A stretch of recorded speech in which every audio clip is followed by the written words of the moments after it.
Kung kinsa ang Dios natong mga Kristiyano, ang tinuod nga Dios mao ang Santissima Trinidad, ang Amahan, Anak ug ang Espiritu Santo.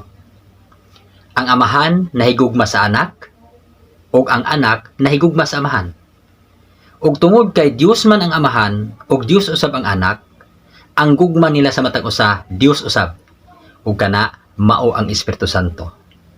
Mao kana ang misteryo sa Santissima Trinidad.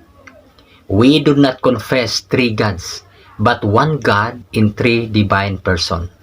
Ang tinuod nga Dios usara, apan adunay tulo ka managlahi nga persona. Tulo ba sila ka Dios? Dili. Usa lamang ka Dios. Ug kana gipadayag ni San Juan sa iyang unang Juan 5:7.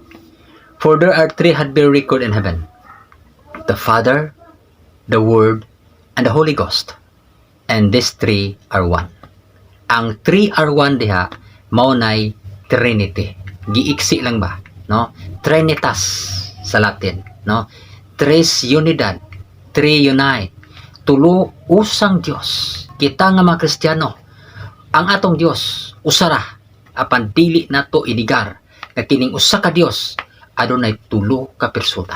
Hinauton-tang ang Dios kanunay magpanalangin kanato, ang Amahan, Anak ug ang Espiritu Santo. God bless atong tanan.